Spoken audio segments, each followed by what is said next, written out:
সারা দেশে আরও 3 দিনের হিট অ্যালার্ট। রোববার থেকে খুলছে স্কুল, কলেজ, ক্লাস চলবে শনিবারেও। যুদ্ধ কোনো সমাধান নয় বললেন প্রধানমন্ত্রী। রোহিঙ্গা সংকট সমাধানে আসিয়ানকে ভূমিকা রাখার আহ্বান। মার্কিন মানবাধিকার প্রতিবেদনের অভিযোগ ভিত্তিহীন বলছে ঢাকা। উৎসগুলোর গ্রহণযোগ্যতাও প্রশ্নবিদ্ধ।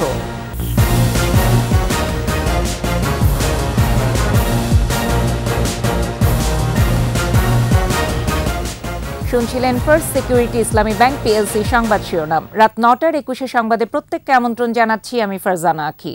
দর্শক, 21 টেলিভিশনের সংবাদ একই সাথে সরাসরি দেখতে পাবেন আমাদের ফেসবুক পেজ www.facebook.com/2124 অনলাইনে। মৃদু তাপপ্রবাহের ব্যাপ্তিকাল অতীতের সব রেকর্ড ছাড়িয়েছে। এ অবস্থায় আরও 3 দিনের হিট অ্যালার্ট জারি করল আবহাওয়া অফিস। তীব্র গরমে রাজধানীর গণপরিবহনে যাত্রী সংকট থাকলেও মেট্রো রেলের যাত্রীরা স্বস্তিতেই যাচ্ছেন গন্তব্যে। মানিক শিকদারের রিপোর্ট। দেশের সর্বোচ্চ তাপমাত্রার রেকর্ড ছিল 1972 সালের 18 মে রাজশাহীতে 45.1 ডিগ্রি সেলসিয়াস। ঢাকার সর্বোচ্চ তাপমাত্রা 42.3 ডিগ্রি রেকর্ড করা হয় 1960 সালের 30 এপ্রিল। টানা 23 দিন তাপপ্রবাহ ছিল 2019 সালে। এবছর এপ্রিলের প্রথম সপ্তাহ থেকে শুরু হওয়া দাবদাহ 23 দিন অতিক্রম করেছে। এই অবস্থায় টানা তৃতীয় দফা হিট অ্যালার্ট জারি হলো। 23 দিন কিন্তু প্রায় চলছে। সুতরাং আরও কয়েকদিন যদি অব্যাহত থাকে তাহলে এই প্রি মনসুন সিজনের এপ্রিল মাসের তাপপ্রবাহের ব্যক্তিকাল এটি মনে হয় অতীতের সকল রেকর্ড ছাড়িয়ে সে পূর্ণমাত্রার শক্তিমাত্রা নিয়ে মাস জুড়ে অব্যাহত থাকবে। এদিন সর্বোচ্চ তাপমাত্রা চুয়াডাঙ্গা ও যশোরে 42.2 ডিগ্রি আর ঢাকায় 39.1 ডিগ্রি। এপ্রিলে বৃষ্টির সম্ভাবনা দেখছে না আবহাওয়া অফিস।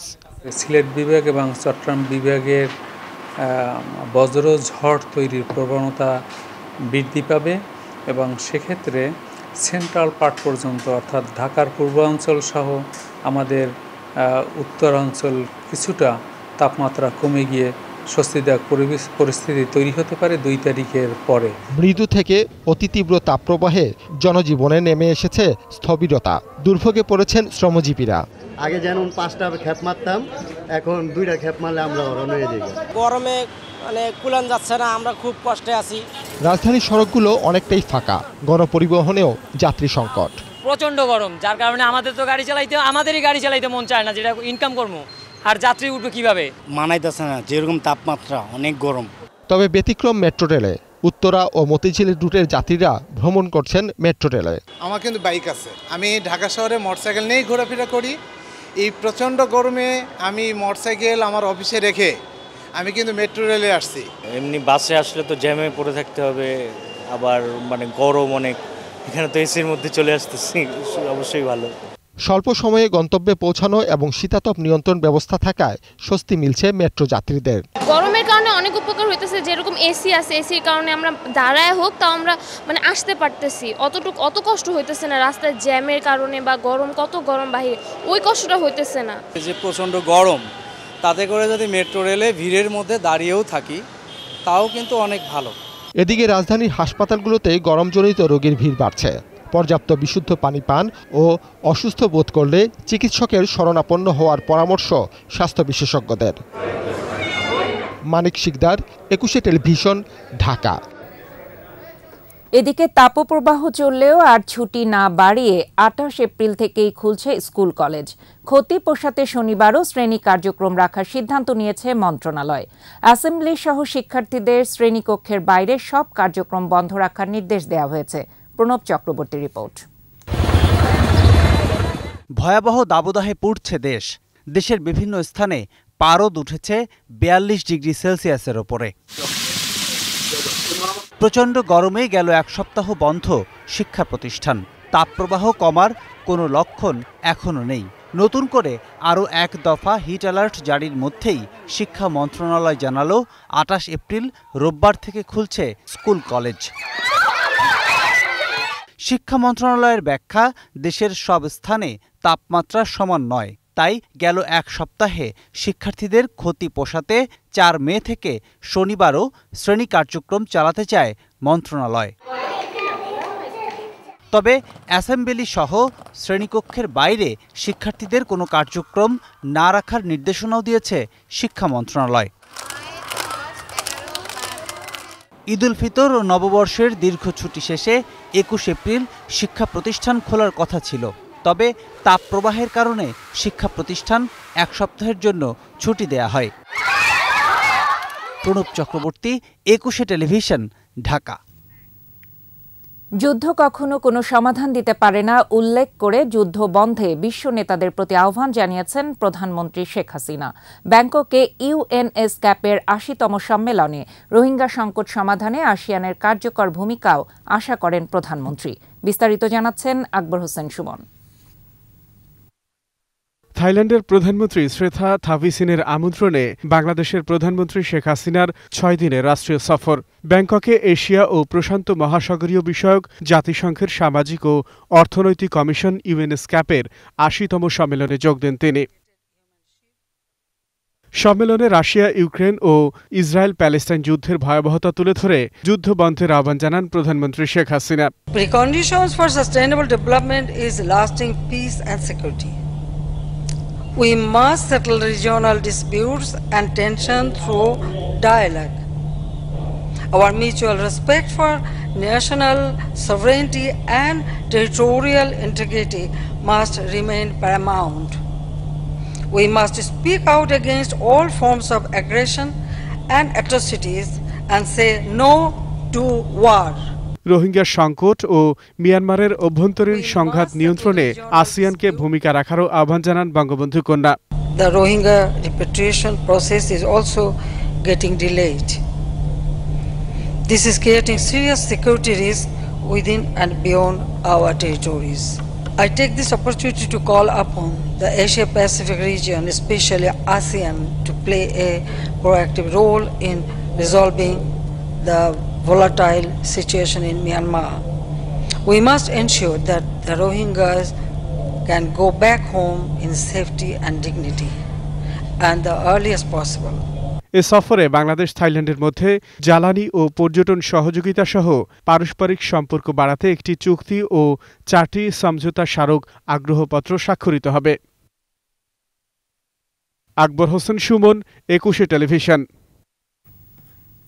অতীতের যে কোনো সময়ের তুলনায় বাংলাদেশের মানবাধিকার পরিস্থিতি ভালো, কিন্তু মার্কিন স্টেট ডিপার্টমেন্টের মানবাধিকার প্রতিবেদনে এর প্রতিফলন হয়নি। এমনকি যেসব উৎস থেকে তথ্য নেওয়া হয়েছে তার গ্রহণযোগ্যতাও প্রশ্নবিদ্ধ। প্রতিবেদনের সকল অভিযোগ ভিত্তিহীন বলে মনে করে ঢাকা। ভবিষ্যতে এ ধরনের প্রতিবেদন প্রকাশে যুক্তরাষ্ট্রকে আরও যত্নবান হবারও আহ্বান জানানো হয়েছে। রিপোর্টে বাকিটা জানাচ্ছেন মোহাম্মদ নুরুন নবী। মানবাধিকার একটি ধারণা মাত্র, কোনো দেশেই এর চর্চায় পরিপূর্ণ নয়। নিয়মিত অনুশীলনে এর উৎকর্ষ সাধন করে জাতিরাষ্ট্রগুলো। উন্নত গণতান্ত্রিক রাষ্ট্র হিসেবে বাংলাদেশও নারীর ক্ষমতায়ন, লিঙ্গ অগ্রাধিকার, শিশু অধিকার, শ্রমিকদের অধিকার, বিচার পাবার অধিকার, ধর্মীয় স্বাধীনতা, মত প্রকাশের স্বাধীনতা, সংগঠন করার অধিকার সহ মানবাধিকার রক্ষায় যথেষ্ট যত্নশীল। কিন্তু মার্কিন স্টেট ডিপার্টমেন্টের প্রতিবেদন সম্পূর্ণ এক পেশে। এতদিনের অর্জনগুলোকে ম্লান করার চেষ্টা করা হয়েছে এ প্রতিবেদনে।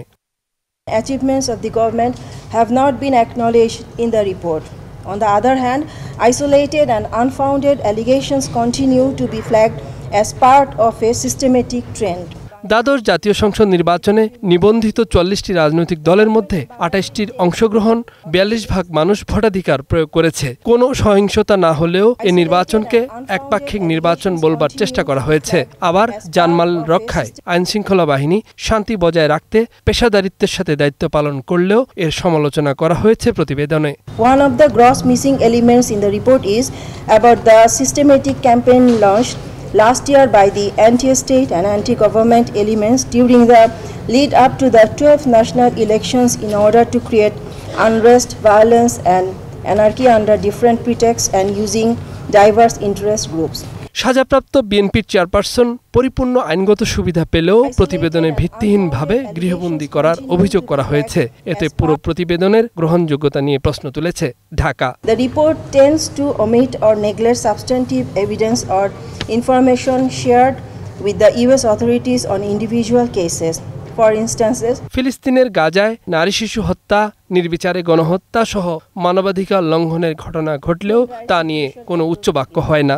অন্যদিকে বাংলাদেশ শান্তিতে থাকলেও এমন নেতিবাচক প্রতিবেদন কোনোভাবেই গ্রহণযোগ্য নয় বলে জানানো হয় ব্রিফিংয়ে। Undermines a number of valued state institutions, including the independent judiciary and certain statutory bodies, which is detrimental to the moral and functioning of such institutions. Mohammad Nurun নবী, 21 টেলিভিশন, ঢাকা। সময় হলো বিরতি। যখন ফিরছি তখন অন্যান্য খবরের সঙ্গে আরো যা থাকবে। সহিংসতা মুক্ত উপজেলা নির্বাচন চায় কমিশন, সুষ্ঠু ভোট না হলে গণতন্ত্র ব্যাহত হওয়ার শঙ্কা।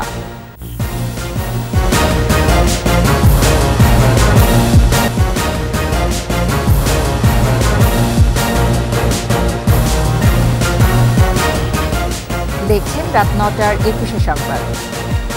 উপজেলা নির্বাচনে বিশৃঙ্খলা ও সহিংসতার আশঙ্কা প্রকাশ করেছেন প্রধান নির্বাচন কমিশনার কাজী হাবিবুল আওয়াল। বলেছেন, যে কোনো মূল্যে সুষ্ঠু ভোট করতে হবে, অন্যথায় গণতান্ত্রিক ধারাবাহিকতা ক্ষুণ্ণ হতে পারে বলে মন্তব্য করেন সিইসি। মিনালা দেবরিপাপ। উপজেলা নির্বাচন সুষ্ঠু করতে নানা তৎপরতা চালাচ্ছে নির্বাচন কমিশন। এরই অংশ হিসেবে নির্বাচন ভবনে মাঠ প্রশাসনের সাথে কমিশনে এই সভা। এতে অংশ নেন পুলিশ প্রধান, স্বরাষ্ট্র ও জনপ্রশাসন মন্ত্রণালয়ের শীর্ষ কর্মকর্তা, পুলিশের বিভিন্ন রেঞ্জের ডিআইজি, জেলা প্রশাসক, এসপি ও নির্বাচন কর্মকর্তারা অংশ নেন। সভাপতিত্ব করেন প্রধান নির্বাচন কমিশনার। সভায় নির্বিঘ্নে ভোট দেওয়ার পরিবেশ নিশ্চিতের নির্দেশ দেন প্রধান নির্বাচন কমিশনার।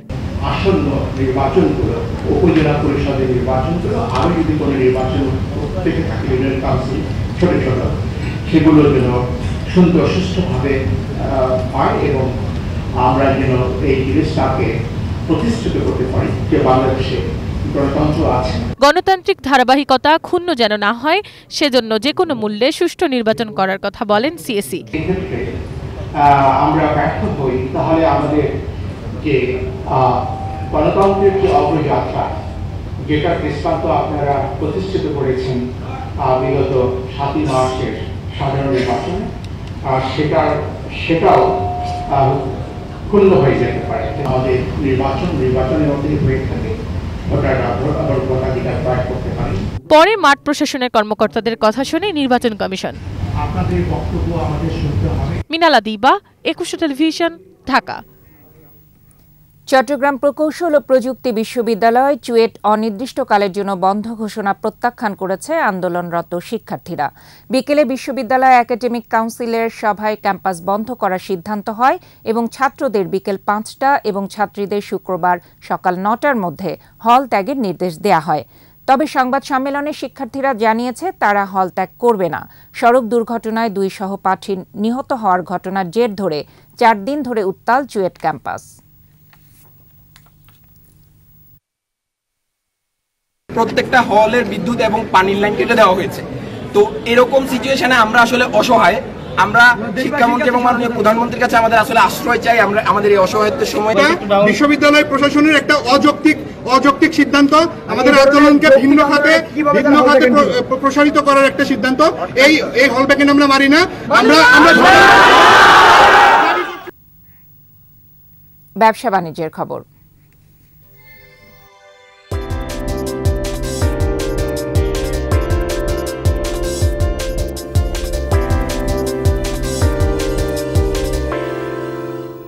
রাজধানীর মিরপুর 10-এ দেশের সবচেয়ে বড় authentic cosmetics retail chain shop Harland store উদ্বোধন করলেন অভিনেত্রী নুসরাত ফারিয়া।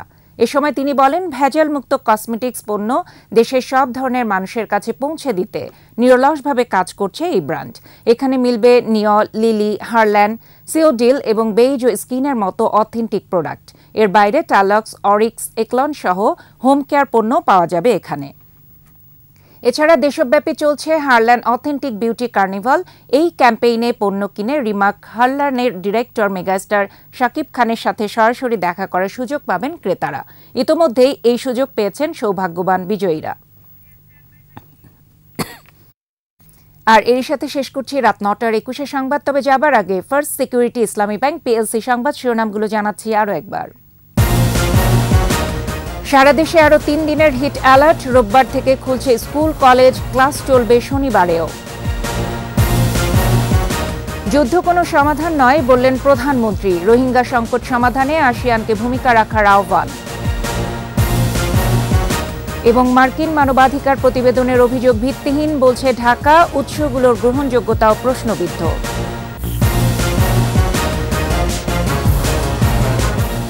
সর্বশেষ খবর জানতে ডায়াল করুন 2024 নম্বরে, আর ভিজিট করুন 21-tv.com এই ওয়েবসাইটে। এছাড়া ফেসবুকে লগ ইন করতে পারেন facebook.com/2124 অনলাইনে।